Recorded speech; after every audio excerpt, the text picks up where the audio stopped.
Halo semuanya, nama saya Michael. Selamat datang di channel saya, Sikutu Buku. Kali ini, saya tidak membahas buku, tapi membahas informasi yang cukup menarik, yaitu soal vaksin. Kalau kita lihat di berita, kehidupan kita baru akan beneran normal apabila vaksin coronavirus sudah ditemukan. Saat ini, sudah ada lebih dari 90 jenis vaksin berbeda yang sedang dikembangkan di seluruh dunia. Tapi, apakah kamu tahu sejarah vaksin?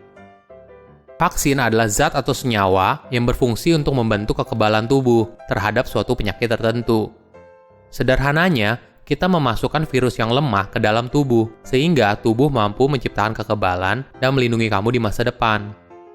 Pada tahun 430 sebelum Masehi, Thucydides menulis tentang wabah di Athena yang menewaskan banyak orang. Kemungkinan wabah yang ditulis adalah soal cacar.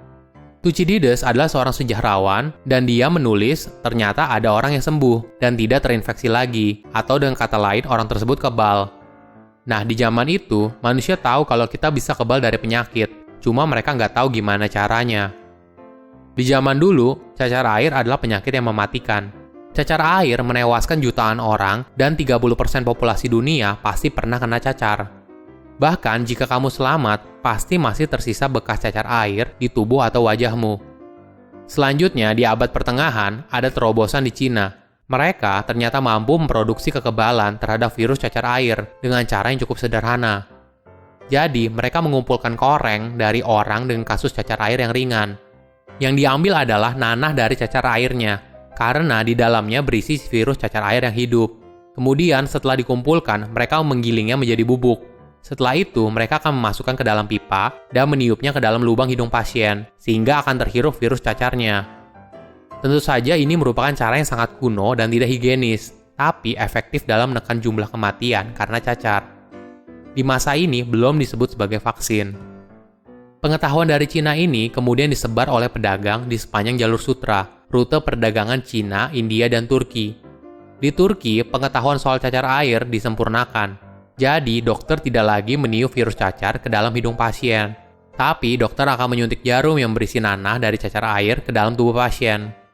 Bukan cuma sekali suntik seperti kita, tapi dokter akan membuat beberapa sayatan yang besar dan tentunya sangat menyakitkan. Cara ini kemudian menyebar lagi hingga sampai ke telinga Lady Mary Wortley Montagu, seorang istri dari duta besar Inggris di Turki. Mary sempat terkena cacar air. Walaupun selamat, ternyata cacar air merusak kecantikannya, bahkan hingga kehilangan bulu mata. Karena punya pengalaman pribadi dengan cacar, Mary kemudian membawa metode dari Turki untuk disempurnakan di Inggris. Tentu saja tidak semua orang setuju, karena banyak orang sulit menerima kalau kita harus memasukkan virus ke dalam tubuh manusia yang sehat. Logika seperti ini masih belum diterima di masa itu. Tapi akhirnya Raja Inggris George pertama bersedia mensponsori uji klinis untuk melihat apakah metode ini aman atau tidak. Syarat uji klinisnya cukup unik. Jadi, virus cacar akan diberikan kepada 6 narapidana yang menjalani hukuman mati. Jika mereka meninggal karena virus, ya memang itu adalah bagian dari hukuman mereka. Tapi, apabila mereka selamat, Raja akan membebaskan mereka. Semua narapidana kemudian setuju untuk menjalani eksperimen itu, dan mereka semua selamat. Uji klinis tahap kedua lalu dilakukan pada 11 anak, 5 diantaranya merupakan anak yatim. Mereka semua juga selamat. Uji klinis ini dikenal sebagai eksperimen kerajaan. Akhirnya, pada tahun 1746, Inggris membangun rumah sakit cacar, dan ini merupakan barang mewah pada masa itu. Jadi, hanya bangsawan saja yang mampu. Tapi metode ini juga tidak 100% aman, karena masih ada sebagian kecil orang yang meninggal karena cacar air. Atau ketika mereka kebal, mereka malah menjadi carrier cacar air dan menularkannya ke orang lain. Jadi akan terbentuk epidemi baru. Kemudian di daerah pedesaan di Inggris, para peternak sapi memperhatikan kalau beberapa sapi mereka mengalami penyakit seperti cacar air di bagian ambing mereka. Tapi penyakitnya jauh lebih ringan dan tidak ada sapi yang mati karena cacar. Maka penyakit ini disebut sebagai cacar sapi. Nah, seperti cacar air, penyakit ini juga menular. Jadi para wanita pemerah sapi, mereka kadang terkena cacar sapi. Menariknya, para wanita ini kebal terhadap virus cacar air apabila sudah terinfeksi cacar sapi. Hingga suatu saat, seorang peternak bernama Benjamin Jesty bereksperimen dengan mendorong orang lain untuk terkena cacar sapi, agar mereka bisa mendapatkan kekebalan terhadap cacar air. Sayangnya, masih muncul reaksi negatif dari cara ini dan tidak 100% aman. Cara ini kemudian disempurnakan oleh seorang dokter dari Inggris bernama Edward Jenner. Dia punya ide untuk mengambil nanah sapi bukan dari sapi itu, tapi dari wanita pemeras susu sapi. Nah, dari situ virusnya kemudian ditransfer ke manusia lain.